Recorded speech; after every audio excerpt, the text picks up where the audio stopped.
It's May the 4th, which means two things. One, everyone's talking about Star Wars. And two, I'm about one sand joke away from my partner learning Force lightning and straight up murdering me. Speaking of murder, even though the movie's almost 40 years old at this point, I'm going to point out that this video is about and therefore will contain spoilers for Empire Strikes Back, a nearly 40-year-old movie, I repeat. It will also contain spoilers probably for The Force Awakens, because I'm going to briefly touch on a couple of things in contrast. One of the things I've seen repeatedly discussed today on various websites is the big plot twist from Empire Strikes Back. You know the one, where Luke and Leia kiss. No, wait, the I am your father moment. The one where Luke finds out that basically Obi-Wan Kenobi was a lying asshole. This is frequently cited as one of the best, or possibly the best, plot twists in all of film history, and I really disagree, because I think it's a great moment. Maybe not the greatest, but I think it's great.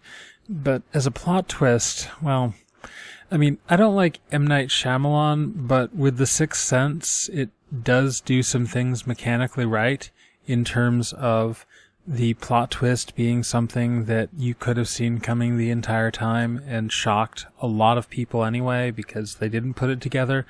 But you can go back and you can see a progression, rather than dedicating like 4 movies to trying to fix the narrative that you actually established in your first movie. This is kind of a big difference because Star Wars does that, and then later went back and made an entire movie to try and fix a plot hole that's not really a plot hole, Rogue One. I always hated those murder mysteries that I would read when I was a kid that would, like, introduce a character in the last 3 pages and then declare that the murderer, when it's been trying to tag you along with suspenseful information the entire time. That's bullshit. And that's how I look at Empire Strikes Back and the I Am Your Father twist in terms of a plot twist. However, as a character moment, I mean, this ends up being the story all about how Luke's life got flipped, but this is a worldview-altering moment for Luke Skywalker. It's probably more devastating than the loss of his hand, especially since it gets prosthetic 5 minutes later. It's probably more devastating than the potential loss of his friends. His entire world has been altered by this one moment. And unlike those murder mysteries, a follow-up movie does exist, and the characters are driven by this information, so it's not just like a end-of-novel write-off or anything. This informs the structure of the entire next movie. How does Luke deal with this information? The fact that he was essentially betrayed by Obi-Wan Kenobi. Yes, I know about the bonus scene where Yoda apparently ordered him to lie, but I don't give a fuck. And while this is a powerful game changer, it's not how we tend to use the term plot twist, at least when we're talking about these movies. If you look at these lists, they frequently include movies where the plot twists, well, make sense. They start from a place of structure. Fight Club, The Sixth Sense, Scream, all of these have instances that indicate that there's something else going on. You can see it coming. Now, I have the unfortunate limitation of having not seen every movie on every list, and so there's a decent chance that some of these movies really don't have any sort of plot twist whatsoever, but the bulk of them on the bulk of the lists that I've seen follow the same pattern, that they're praised specifically for being well-structured, well-built, and leading to a wait, what moment?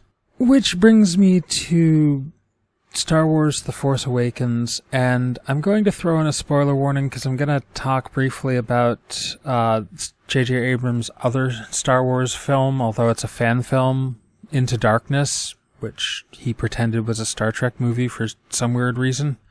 So, there's a big mystery going on about who Rey's parents are, and the thing is that I don't really care. It's either going to be something that is completely predictable or something that doesn't make sense. This is J.J. Abrams we're talking about.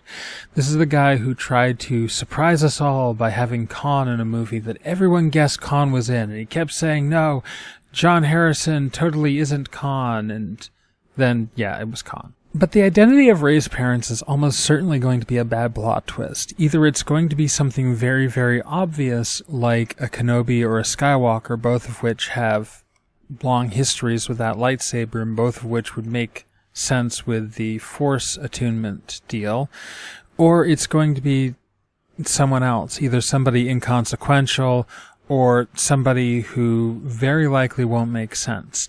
Now, I will afford a very, very slim, almost imperceptible chance that they actually have something brilliant planned here that is neither a Skywalker or Kenobi, but still not a completely out-of-the-blue character. But I think that you're going to be really hard-pressed to find that actually happening, and I would be very shocked to see that, which would probably make it a good plot twist if it's actually been there the entire time, full circle. I dare say that because J.J. Abrams was at the wheel at the time, that it's far more likely that we've already guessed exactly who her parents are, and that the surprise is going to turn out to be not so much a surprise. And in that sense, I would definitely call Empire Strikes Back a better plot twist than The Force Awakens, because at least Vader's identity didn't get in the way of the story. Because that was time that could have been spent developing Rey further, or other characters, or throwing in more droid sequences. I don't know. And almost anything would be better than wasting our time with a mystery box. So that's my opinion. You have every right to disagree. You're even more welcome to agree, because I am obviously right, and you can't see the Jedi hand wave, but I'm totally doing it right now. I might possibly be a nerd. Anyway, this is Anakin Sandwalker saying, "May the 4th be with you." God, I hate myself so much for saying that.